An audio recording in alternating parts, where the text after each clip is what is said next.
என்ன எதுக்கு பசங்களை பிடிச்சி திட்டிட்டு இருக்க?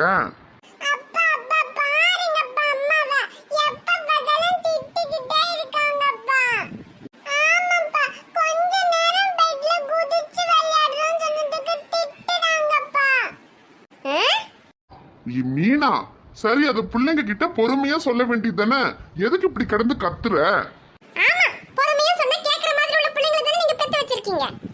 ஐயோ சரி சரி விடு மீனா. செல்ல குட்டிங்களா, இங்க பாருங்கம்மா, நம்ம இப்ப தூங்க போறோம்ல, அதனாலதான் அம்மா அழகா பெட் எல்லாம் எப்படி விரிச்சு வச்சிருக்காங்க பாருங்க. இதுல நீங்க 2 பேரும் குதிச்சு குதிச்சு விளையாடுனா அதெல்லாம் கலைஞ்சிரும். அதனாலதான் அம்மாக்கு கோபம் வருது, திட்டுறாங்க. நாளைக்கு விளையாடிக்கலாமா? சரியா? இப்ப அந்த பக்கம் போய் வேற ஏதாவது விளையாடுங்க.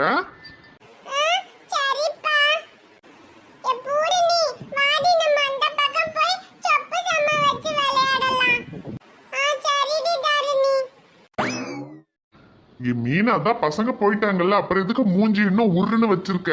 கொஞ்சம் சிரிய. ஏண்டி என்னாச்சு? என்ன ஆச்சா? ஏங்க சிவா உங்க கூட பிறந்த தம்பி தானங்க? ஆமாடி, அதுல என்ன இப்ப உனக்கு சந்தேகம்? சந்தேகமா தாங்க இருக்கு. சிவாவை பாருங்க, கல்யாணம் ஆகி 1 மாசம் தான் ஆகுது. அதுக்குள்ள பொண்டாட்டிய கூட்டிட்டு ஹனிமூன்னு 1 வாரம் ஜாலியா வெளிய கூட்டிட்டு போயிட்டு வராரு. நீங்களும் தான் இருக்கீங்களே. கல்யாணமாகி 8 வருஷம் ஆச்சு. 8 வருஷத்துல என்ன எங்கயாவது வெளிய ஹனிமூனுக்கு கூட்டிட்டு போயிருக்கீங்களா? அடியே கூறு கிட்டவளே, கல்யாணமாகி 1 மாசத்துல தாண்டி ஹனிமூன் கூட்டிட்டு போக முடியும். 8 வருஷம் கழிச்சு ஹனிமூனுக்கு இல்லடி, உன்னை எங்கேயாவது கோயில் குளம்னு பாத யாத்திரைக்கு வேணா கூட்டிட்டு போகலாம். ஆமா ஆமா, கல்யாணம் ஆன புதுசுல மட்டும் என்ன அப்படியே ஹனிமூனுக்கு கூட்டிட்டு போயிட்டீங்க பாருங்க நீங்க. ஏ மீனா, உனக்கு இப்ப என்னடி பிரச்சனை? பிரச்சனை தாங்க. சரி, ஹனிமூனுக்கு கூட்டிட்டு போகாட்டி விடுங்க. அந்த சிவாவை பாருங்க, என்ன நேரம் பார்த்தாலும் அஞ்சலி அஞ்சலின்னு பின்னாடியே திரிஞ்சுக்கிட்டு இருக்காரு. கிச்சனுக்கு போனா கிச்சனுக்கு வராரு, ஹாலுக்கு போனா ஹாலுக்கு போறாரு. எப்படி பொண்டாட்டிய குட்டி போட்ட பூனை மாதிரி சுத்தி சுத்தி வராரு தெரியுமா? நீங்களும் தான் இருக்கீங்களே, காலையில எந்திரிக்க வேண்டியது, ரெடி ஆகி ஆபீஸ்க்கு கிளம்ப வேண்டியது, அப்புறம் இப்படி பாதி ராத்திரியில வர வேண்டியது. என்னைக்காவது ஏன் பின்னாடி நீங்க அப்படி எல்லாம் சுத்தி இருக்கீங்களா? ஐயோ இப்ப என்னடி உன் பின்னாடி சுத்தணுமா? சரி எந்திரிச்சு நில்லு, வேணும்னா ஒரு 3 சுத்து சுத்தி வந்துக்கிறேன். அடச்சே, உங்ககிட்ட போய் சொன்ன பாருங்க, என்ன சொல்லணும்? ஏ மீனா, சரி இப்ப என்ன உனக்கு? சிவா அஞ்சலியை வெளியே கூட்டிட்டு போற மாதிரி நான் உன்னை வெளியே கூட்டிட்டு போனோம், அவ்வளவுதானே? நாளைக்கு காலையில நீயும் நானும் மட்டும் ஒரு இடத்துக்கு போறோம், சரியா? ஆமா மீனா, நம்ம பிள்ளைங்களை கூட கூட்டிட்டு போறது கிடையாது, நீயும் நானும் மட்டும்தான் வெளியே போறோம், சரியா? ஐயோ உண்மையா வாங்க சொல்றீங்க, என்னால நம்பவே முடியலங்க. ஐயோ நம்பு மீனா, நாளைக்கு காலையில நம்ம 2 பேரும் வெளியே போறோம், சரியா? ரெடியா இரு. சரிங்க. ஐயோ 8 வருஷத்துக்கு அப்புறம் இந்த மனுஷன் என்ன தனியா வெளியே கூட்டிட்டு போறேன்னு சொல்றாரு. எங்க கூட்டிட்டு போறாரோ தெரியலையே. சினிமாவுக்கா, பார்க்குக்கா, பீச்சுக்கா? ஐயோ தெரியலையே.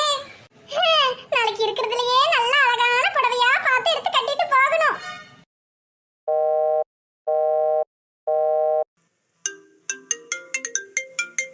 ஐயோ ஸ்வேதா தான் ஃபோன் பண்றா. இப்ப ஃபோன் எடுத்தா வீட்டுல சொல்லிட்டீங்களான்னு கேட்பா. ஐயோ வீட்டுல தான் எப்படி சொல்றதுன்னு தெரியலையே. ஃபோனை எடுத்து வீட்டுல இன்னும் விஷயத்த சொல்லலைன்னு சொன்னா கோவப்படுவாளே. வேண்டாம், சிவாண்ணா கிட்ட விஷயத்த சொன்னதுக்கு அப்புறம் அண்ணன் என்ன சொல்லுதுன்னு பார்த்துட்டு அதுக்கப்புறமா அவளுக்கு கூப்பிட்டு சொல்லிக்கலாம். என்ன இது, அஸ்வின் ஃபோன் எடுக்க மாட்டேங்கிறாரு? ஒருவேளை வீட்டுல ஏதாவது பிரச்சனையா இருக்குமோ? என்ன இருந்தாலும் அட்லீஸ்ட் ஒரு மெசேஜாவது அனுப்பி சொல்லலாம்ல. ஏன் தான் அப்படி பண்றாரோ? ஏ ஸ்வேதா. அக்கா. என்ன ஸ்வேதா இது, மணி 10 ஆகுது, இன்னும் சாப்பிடாம இங்கே உட்கார்ந்துட்டு இருக்க? ஒன்றும் இல்லைக்கா, பசிக்கல. என்னது பசிக்கலையா? ஏ ஸ்வேதா, எதுக்குடி இப்படி உட்கார்ந்து ஃபீல் பண்ணிட்டு இருக்க? அதான் காலையில மாமா அந்த தம்பி கிட்ட சொல்லி அனுப்பியிருக்காருல, வீட்டில் எல்லாம் பேசி சம்மதம் வாங்கிட்டு வாங்க எல்லாம் பண்ணிக்கலான்னு. அப்புறம் என்னடி, நான் கூட ஆரம்பத்தில் கோவப்பட்டேன்தான், ஆனால் அதுக்கப்புறம் மாமா சொன்னதுக்கு அப்புறம் தான் புரிஞ்சுது உனக்கு பிடிச்ச மாதிரி வாழ்க்கையை அமைச்சு கொடுத்தாதான் நீ சந்தோஷமா இருப்பேன்னு. அதனால சரி அம்மா அப்பா கிட்ட பேசி ஏதாவது சரி பண்ணிக்கலாண்டி ஸ்வேதா, சரியா? வருத்தப்படாத. அதான் அந்த தம்பி வீட்டில் பேசிட்டு வரேன்னு போயிருக்கே, அப்புறம் என்னடி? அக்கா அது இல்லைக்கா, அஸ்வினுக்கு நான் ஃபோன் பண்ணேன், அஸ்வின் ஃபோனே எடுக்கலக்கா. எனது ஃபோன் எடுக்கலையா? ஒருவேளை அவங்க வீட்டில் உங்க விஷயத்த சொன்னதுனால ஏதாவது பிரச்சனையா இருக்குமோ? அதான்க்கா எனக்கும் தெரியல, ரொம்ப பயமா இருக்குக்கா. இங்க பாரு ஸ்வேதா, நான் சொல்றேனேன்னு நீ வருத்தப்படாத. அவங்கெல்லாம் ரொம்ப பெரிய ஆளுங்கடி, ரொம்ப ஸ்டேட்டஸ் பார்க்குறவங்க. நம்மள மாதிரி சாதாரணப்பட்டவங்க குடும்பத்துல இருந்தெல்லாம் பொண்ணு எடுக்கிறதுக்கு அவங்க சம்மதிக்க மாட்டாங்கடி. நம்ம வீட்டில் என்ன இருந்தாலும் பரவாயில்ல, உன் சந்தோஷம்தான் முக்கியம்னு யோசிக்கிற மாதிரியெல்லாம் அவங்க வீட்டில் யோசிக்க மாட்டாங்க. அவங்களுக்கு அதெல்லாத்தையும் விட அவங்க ஸ்டேட்டஸ் தாண்டி பெருசு. ஒருவேளை அந்த தம்பி அவங்க வீட்டில் உள்ளவங்களையெல்லாம் சம்மதிக்க வச்சுட்டா பரவாயில்ல, இல்லைன்னா நம்ம என்னடி ஸ்வேதா பண்ண முடியும்? ஒருவேளை அந்த தம்பி அவங்க வீட்டில் உள்ளவங்களையெல்லாம் சம்மதிக்க வைக்க முடியலன்னு சொல்லிட்டா கூட நீ தைரியமா இருக்கணும் ஸ்வேதா. நம்ம அப்பா அம்மாக்காகவாவது நீ எல்லாத்தையும் மறந்துட்டு நல்லபடியா சந்தோஷமா வாழணும் ஸ்வேதா. அக்கா உனக்கு எது சொன்னாலும் உன்னோட நல்லதுக்கு தாண்டி சொல்லுவேன், புரிஞ்சுக்கோடி, சரியா? சரி, கீழே வா, சாப்பிடலாம். நீ போக்க, நான் வரேன். சரிடி. டே அஸ்வின், என்னடா இந்நேரத்துல இங்க உட்காந்துருக்க? சிவாண்ண, உங்ககிட்ட தானே கொஞ்சம் பேசணும்னு இருந்தேன். ஏன் கிட்டயா? என்ன அஸ்வின், என்ன விஷயம்? அண்ணா கொஞ்சம் உட்காருங்கண்ணே, உங்ககிட்ட ஒரு விஷயம் சொல்லணும். என்னடா அஸ்வின், சொல்லு. அண்ணா அது வந்து, சொல்லுடா அஸ்வின், யார் அந்த பொண்ணு? அண்ணா எப்படிண்ண? டே அஸ்வின், நீ என்னோட தம்பியா இருந்தாலும் சின்ன வயசுல இருந்து நம்ம 2 பேரும் ஒரு நல்ல ஃப்ரெண்ட்ஸா தான் பழகி இருக்கோம். உன்னை பத்தி எனக்கு தெரியாதடா, எவ்வளோ பெரிய பிரச்சனையா இருந்தாலும் தனியா சமாளிச்சிருவ.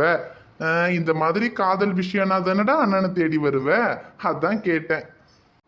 அண்ணா அது வந்து, நான் ஸ்வேதான்னு ஒரு பொண்ணை விரும்புறேண்ண. சரிடா அஸ்வின், அந்த பொண்ணு எந்த ஊரு, யாரு, என்ன சொல்லுடா, வீட்டுல பேசி எல்லாம் சரி பண்ணிக்கலாம். அதுக்கு தான் இவ்வளவு வருத்தமா உட்காந்துருக்கியா? அது இல்லைண்ண, அந்த பொண்ணு வேற யாரும் இல்ல, நம்ம ஊர்ல கதிரவன் இருக்காருல்ல, நமக்கு கூட தெரியுமே, அவரோட மனைவியோட தங்கச்சி தானே. என்னது, அந்த பொண்ணா? ஆமாண்ண, அவங்க ஃபேமிலியில இருந்து பொண்ணு எடுக்கிறதுக்கு நம்ம அம்மா சம்மதிக்க மாட்டாங்கன்னு எனக்கு நல்லா தெரியும்ண்ண. ஆனா எனக்கு என்ன பண்றதுன்னே தெரியலண்ண. நானும் ஸ்வேதாவும் உயிருக்கு உயிரா காதலிக்கிறோண்ண. டே அஸ்வின், என்னடா அது, நம்ம அம்மாவை பத்தி தான் உனக்கு தெரியுமேடா. எது இருக்கோ இல்லையோ, நம்ம அளவுக்கு ஸ்டேட்டஸ் இருக்கான்னு பாக்குறவங்க. அவங்க குடும்பம் நல்ல குடும்பம் தான், நான் இல்லைன்னு சொல்ல மாட்டேன். ஆனா நம்ம அம்மாவை பொறுத்த வரைக்கும் இந்த மாதிரி மிடில் கிளாஸ் ஃபேமிலியில இருந்தெல்லாம் பொண்ணு எடுக்கிறதுக்கு சம்மதிக்க மாட்டாங்களேடா அஸ்வின். ஆமாண்ண, எனக்கும் தெரியும். ஆனா என்ன பண்றதுன்னு தெரியலண்ண. நான் வேற அந்த கதிரவன் அண்ணா கிட்ட போய் எங்க விஷயத்த சொன்னேன். அப்ப அவர் உங்க வீட்டுல சம்மதம் வாங்கிட்டு வாங்க, பேசிக்கலாம்னு சொல்லியிருக்கிறாரு. இப்ப இந்த விஷயத்த எப்படி அம்மா கிட்ட சொல்றதுன்னே தெரியலண்ண.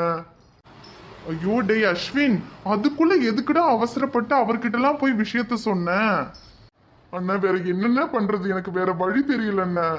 ஸ்வேதாக்கு அவங்க வீட்டுல மாப்பிள்ள பார்த்து நிச்சயம் கூட பண்ணிட்டாங்க. இப்போ இன்னும் இந்த விஷயத்த அவங்க வீட்டுல சொல்லாம விட்டா பெரிய பிரச்சனை ஆயிரும்னு அவ ரொம்ப பயப்படுறா. அதான் நான் போய் அவர்கிட்ட சொன்னேன்ன. ஐயோ அஸ்வின், அவங்க வீட்டுல சம்மதம் வாங்குறதெல்லாம் ஒரு பெரிய விஷயம் இல்ல அஸ்வின். ஆனா நம்ம அம்மா கிட்ட சம்மதம் வாங்குறது அப்படி கிடையாது. அம்மா கிட்ட இந்த விஷயத்த சொன்னா என்ன நடக்கும்னு உனக்கே நல்லா தெரியும். அண்ணா நீங்க தானே எப்படியாவது அம்மா கிட்ட சொல்லி இந்த விஷயத்துக்கு சம்மதம் வாங்கி கொடுக்கணும். ஐயோ எப்படி அஸ்வின், உனக்கே நல்லா தெரியும். அஞ்சலியை நான் கல்யாணம் பண்ணிக்கிறதுக்கே அம்மா எவ்வளவு பிரச்சனை பண்ணாங்கன்னு. அஞ்சலியோட ஃபேமிலிக்கே அப்படின்னா அப்ப ஸ்வேதாவோட ஃபேமிலி எல்லாம் அம்மா சம்மதிக்கவே மாட்டாங்க அஸ்வின். இங்க பாரு அஸ்வின், இந்த விஷயத்துல என்னால உனக்கு உதவி பண்ண முடியும்னு தோணல அஸ்வின். நீ எதுக்கும் அந்த பொண்ணுகிட்ட இப்ப பேசி புரிய வை, அப்புறம் நம்ம பொறுமையா பாத்துக்கலாம் அஸ்வின். இங்க பாரு, நீ இதையே நினைச்சு வருத்தப்பட்டுட்டு இருக்காத, சரியா? போய் பாடு. கடவுளே, இந்த விஷயத்துல அண்ணனை தானே நம்பிட்டு இருந்தோம், அண்ணனை இப்படி சொல்லிட்டு போறாரு, இப்ப என்ன பண்றது? இவ்வளோ நேரமாச்சு, இவரை இன்னும் காணோம். ஜீவா மாமாவும் ஆபீஸ்க்கு தானே போறாரு. அவர் எவ்வளவு சீக்கிரம் வீட்டுக்கு வந்துட்டாரு. ஆனா இவர் ஆபீஸ்ல என்னதான் பண்றாரோ தெரியல.